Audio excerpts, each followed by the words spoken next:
villagers proudly display their handiwork in colorful costumes and fancy decorations. Sometimes they'll work and save for months to prepare for a few hours of merrymaking.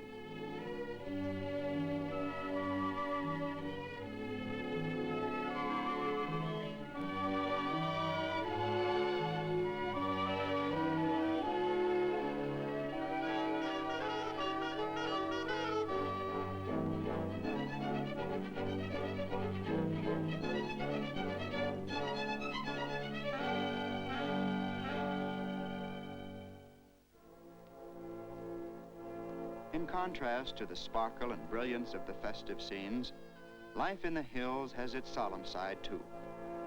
For on this bleak and wintry day, the body of a shepherd who has died in the hills is brought into the village.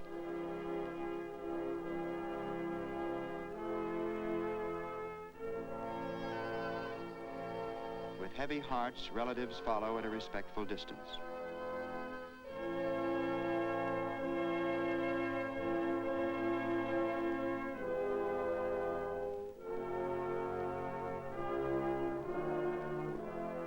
Before entering the presence of the dead, each dons the black cowl of mourning.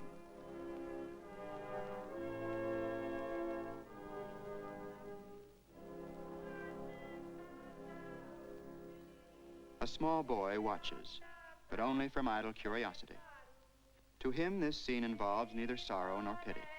It's simply another manifestation of nature, as normal as birth or breathing. Some of these mourners are professionals, paid to chant these rhyming laments that go back to ancient Greece.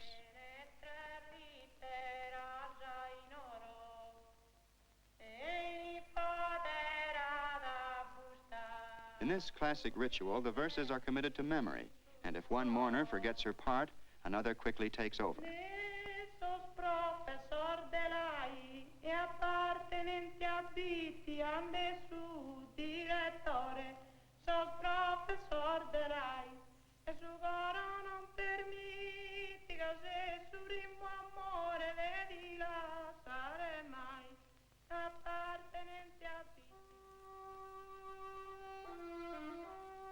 There are other curious customs deeply rooted in the past that have to do with the treatment of various ills. When the young one is put to bed with a slight fever, the village patriarch undertakes to cure the ailment.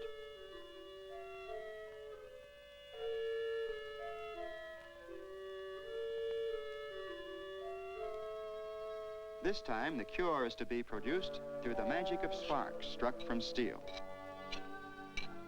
The boy may seem a bit skeptical, but actually he has an inherent respect for the older generation and all its traditions.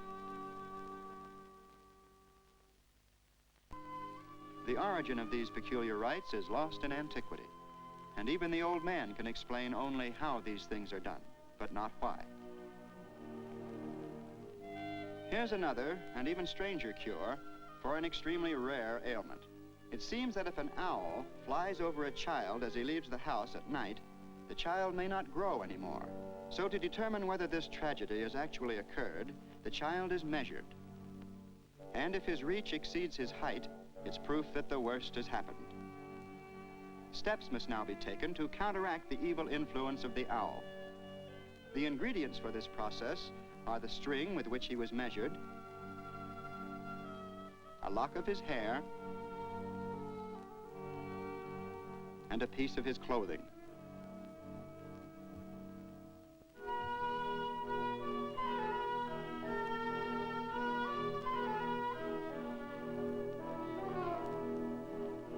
At first, the patient is merely bored. Then, when he begins to suspect that the cure will be worse than the calamity, he becomes more interested.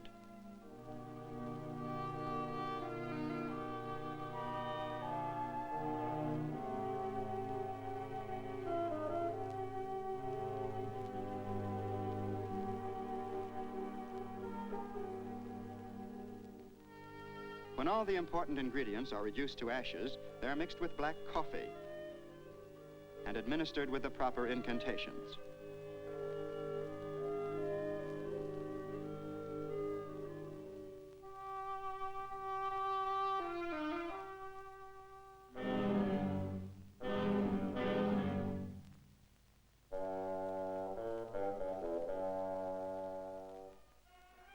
Here's a man on his way to an important event that each year draws people from all over the island. It's a festival called the Ardea, and it's so unique it must be seen to be believed.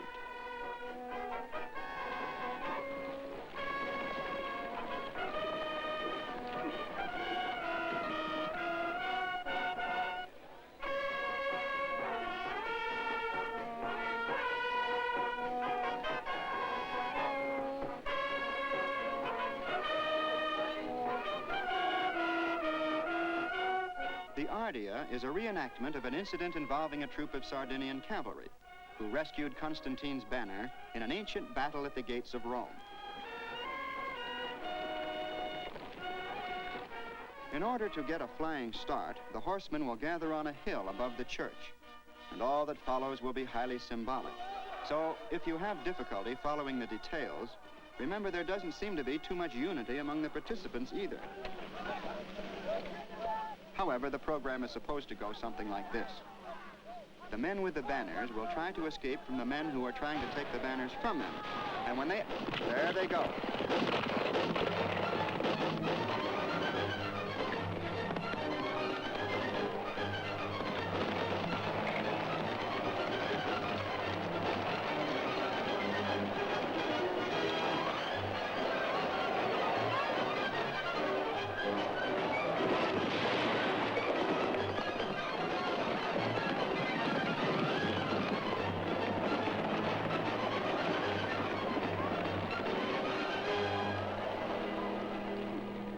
And when you think the whole thing's over and peace is restored, you discover it's just getting started.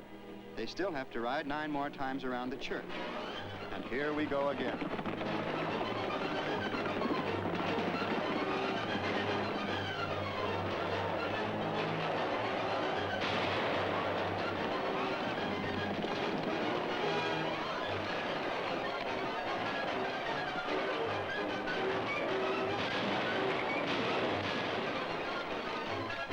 If the original battle was rougher than this, it must have been something.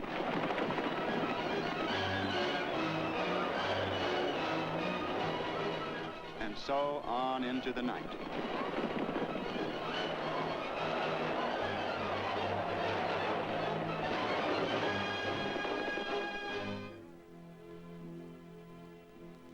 Since Sardinia is an island place, many of these island people draw their livelihood from the sea. And tuna fishing, in particular, is one of the basic industries on which Sardinia's prosperity depends. Each year at spawning time, the big fish pass by the island in a steady stream, and preparations begun late in March go on through April and most of May. All operations are under the direction of a chief called the Rice. His word is law to all members of the tuna fishing team.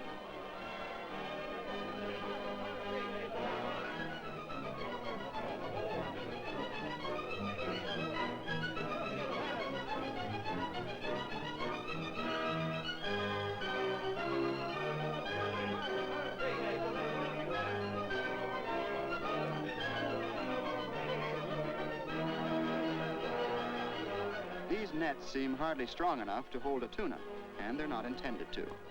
But the big fish are easily deflected from their course, and the nets laid out in long underwater corridors will serve to guide them to a final enclosure from which there's no escape. When all is ready, the big rope is laid out to which the nets will be attached.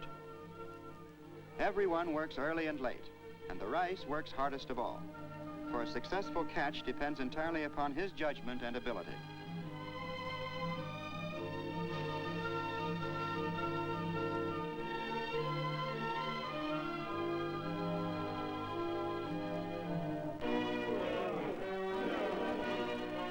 When the rope is finally in place, it stretches out 2 miles from the shore, and then the laying of the nets begins.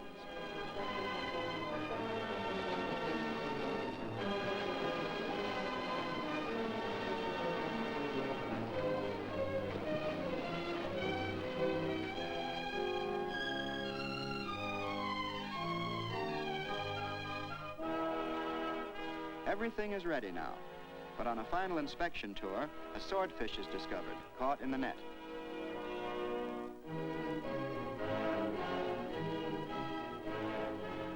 his threshing about, he's ripped holes in the giant snare, and they must be repaired. This cross marks the entrance to the final enclosure, called the Chamber of Death. And now begins the watching and waiting for the tuna to pass underneath.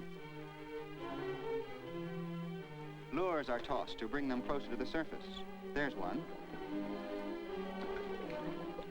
When enough tuna have entered the Chamber of Death, all the boats gather for the first matanza, or kill. They form a square about the chamber, and after a prayer, the rice gives the signal to begin the raising of the nets.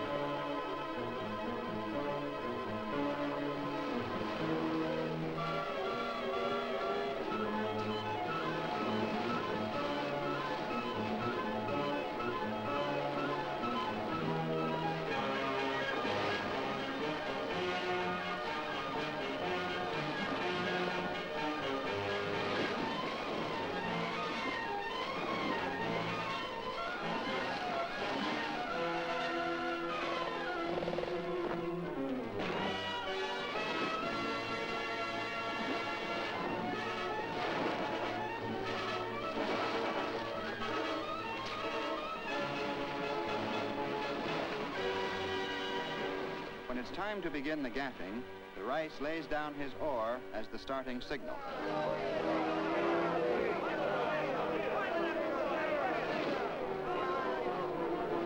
This is extremely hazardous work, especially for the men nearest the fish.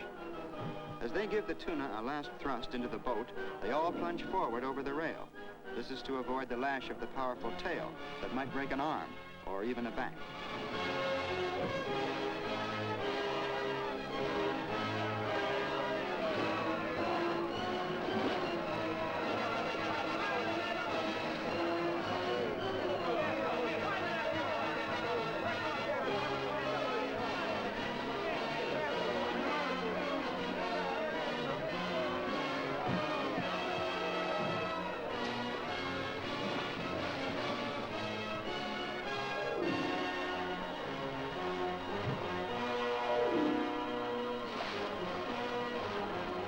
Some of these fish, and this is one of them, weigh almost half a ton.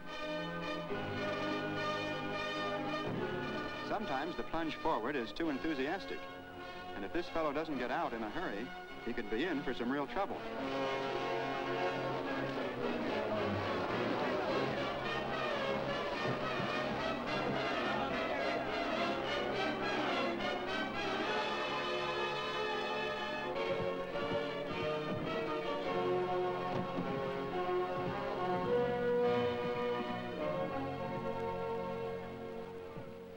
With the close of day, the run for home is made with light hearts and a heavy cargo. And surely this is a reward richly deserved. For these fishermen are symbolic of all the Sardinian people. For thousands of years, they've lived with hardship and adversity, but they've always made the most of very little. These, then, were the people of our story, a people rugged and resourceful, the island people of Sardinia.